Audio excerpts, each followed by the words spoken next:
who else has done what I've done in the division.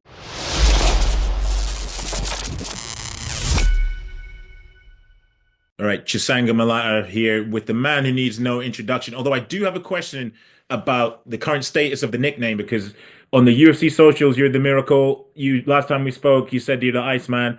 Of course, I'm talking about the one and only Lerone Murphy. Lerone, how you I'm doing? good, thank you. How are you? I'm good. I'm good.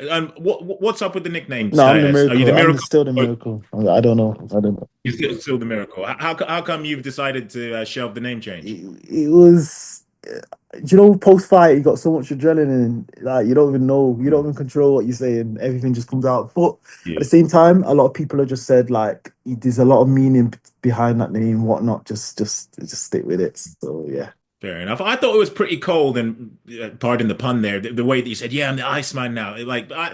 I think you should have kept it, but who am I to say what you should and shouldn't do in Yeah, terms of nickname? yeah, yeah. All right. So we're just days away from this fight with Josh Emmett, second UFC main event in your last three fights.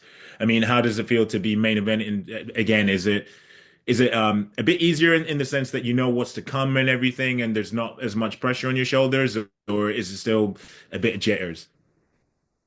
Um, a main event's a main event, right? 5 rounds against you only go 5 rounds against the top fighters in the world, right? So, for me, obviously, it's good to have had the experience. I've been 5 rounds before. That helps massively. But yeah, still a big fight. Every fight's a big fight. Every next fight's the biggest fight of your career. So yeah, man, we're just getting ready for that. Fair enough, fair enough. And yeah, you mentioned it. Yeah, now it seemed like for a while that through no fault of your own that the caliber of opponent wasn't necessarily stepping up with the level of your performances that were warranting. But now obviously we had the Edson Barboza, we had the Dan Ige, and now we have Josh Emmett. Do you think now that the UFC are starting to really match you up commensurate to the skill set that you have? For sure. The time is right now as well. I feel like I'm in my prime, and this is the right time to be doing that. And you can see with the matchups they're giving me and the main events that they're preparing me for an eventual title shot. Get as I get if I get through Emmett. These 5 round fights are to prepare you for that.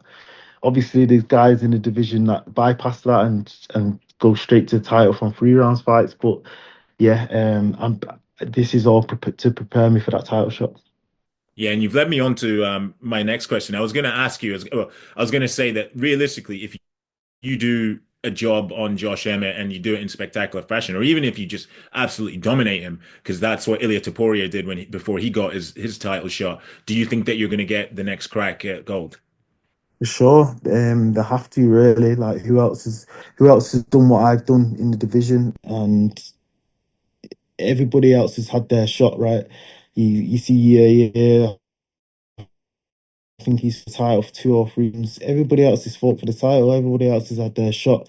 I believe I'll be 16-0 if I beat Josh Emmett. So yeah, I believe I deserve it. Mhm. And what do you make of Josh as an opponent? Because a lot of people just see him as this devastating knockout puncher, but I think he has a lot more to his game. So, what's your assessment of Josh as an opponent? Yeah, he's very well rounded. He just doesn't. So he's obviously a knockout artist, so he relies on that a lot. But he has wrestling as well. He can wrestle. He can wrestle very well. He's wrestled at high level before.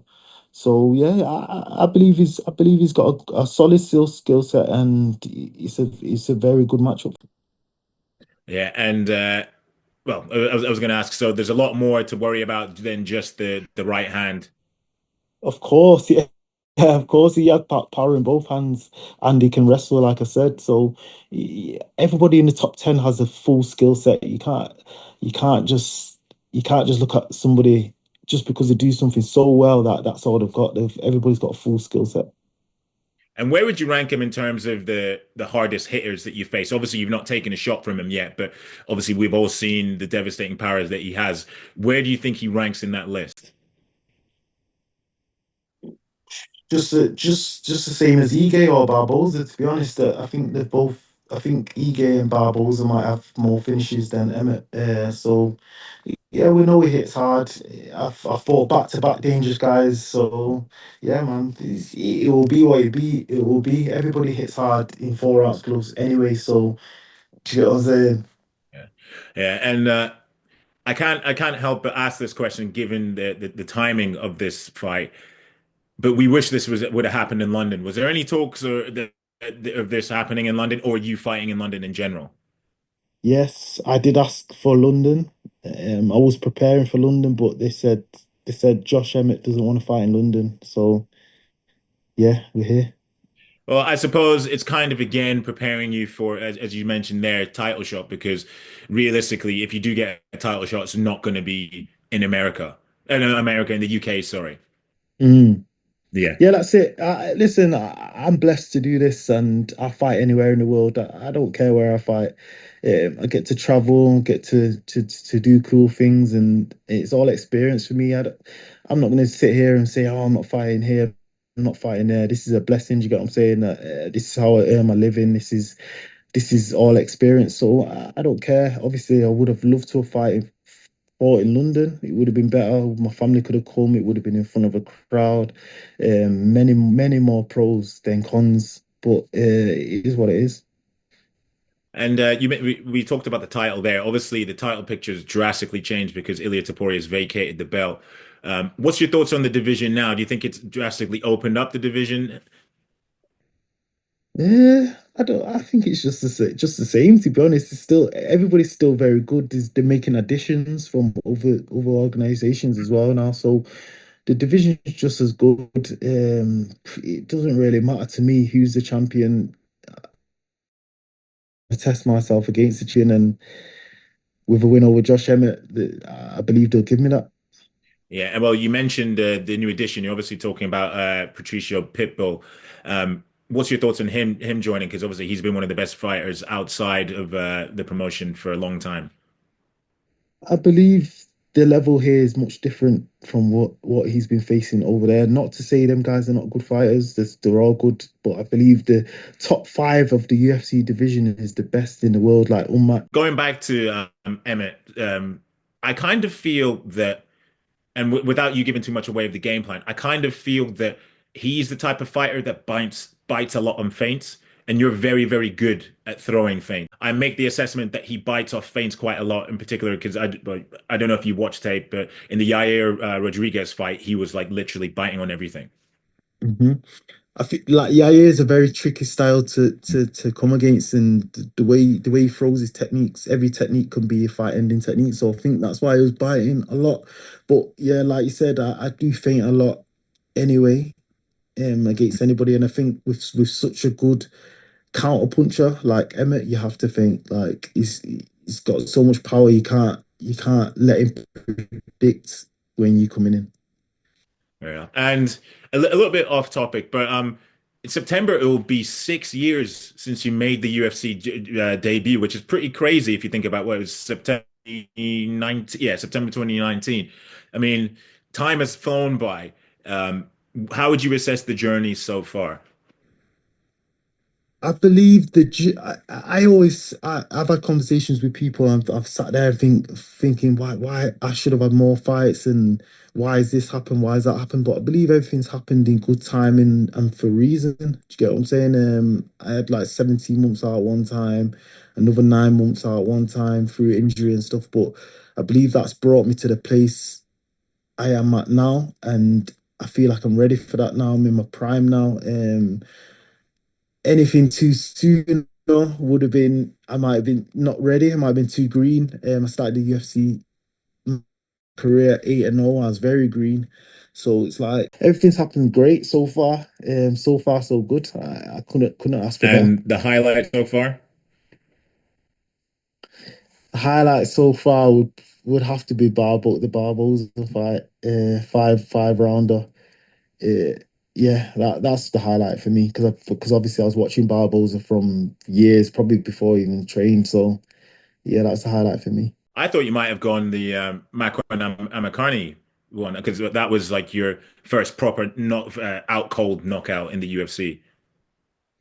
Yeah, it was, but I expected to do that. I thought, yeah, I expected to do that. Not that I didn't expect to beat Barboza, but I believe that was a 5 round clinic. Do you know what I mean? Like I didn't really put a foot wrong in the whole fight. So, I was proud of that moment. And going back to Josh, I believe he's been out since December 2023, which is quite a long time. Do you think that ring rust in his absence away could potentially be a factor in this fight? I believe not at the top level. I believe Mhm. once you've had so much experience, it's not. And a thing that plays into that helps him would be like it's not in front of a crowd. I believe that adds a bit more to the ring rust, to the jitters and whatnot. But I feel like it's just gonna feel like another spar in the gym because it's in the apex for him, and he obviously his experience. He's been doing this a long time, so I'm not expecting that. I'm not counting on that. I believe the best version of him is going to show up, and the best version of me is going to show up too. Mhm. And you mentioned how the UFC almost priming you for a title shot. Do you wish they could have primed you a bit more in the sense that this main event was happening in front of a crowd? Because there's one thing main eventing, but then there's another thing main eventing and having the extra pressure of the crowd on your shoulders. Do you wish, in hindsight, well, obviously you would have taken the fight regardless of where it is, but do you Mm. wish kind of you almost had that additional pressure as well? Not really, not really. I just want to go out there and perform. I believe my best performance to date was probably the Epsom Barboza fight, and that was behind closed doors. So, um, yeah, maybe that works in my favor. I don't know. I just want to go out there and perform. I don't really care about. I'm not reading too deep into and looking too far into the future and saying, "Oh, this is to prepare me for a title fight." I need to go in there and perform against Josh Emmett. I'm fighting the dangerous guy in the division, so I need to be there and performing. And how do you mentally stop yourself from thinking about the pot of gold at the end of the rainbow? Because as you mentioned there, that you're well and truly primed with the win streak that you're on, what the last seven in a row. But how do you mentally stop yourself from thinking, if I win this, then I'm fighting for the title next? And how do you stay present and in the zone? Because when you've been in the actual cage, you understand that that's all that matters at that moment. Do you get what Yeah. I'm saying? And you've got, I know how big this fight is. I know how good Josh is. I know what I have to do and what I have to go through to get this win. So, how can I look past that? It's impossible to look past that. Yeah, I know the feeling like in the two white collar Muay Thai fights that I've had, like you realize there's literally nothing other than survival at that moment in time. Yeah, Exactly, yeah, exactly, yeah. exactly. And only people that have competed and fought understand that. Do you get what I'm saying? And it's the realest thing you could do in the world. Do you get what I'm saying? It's fight. Yeah, when I did those two, it like gave me such a renewed appreciation for what you guys did and like a further understanding into Mm. like into the psyche. And yeah, once again, I can really commend you guys for stepping in there. Just a couple more questions. I know you touched on it briefly before, but stylistically, how do you foresee this fight playing out with Josh? Stylistically, I believe he's gonna try pressure wrestle, whatever.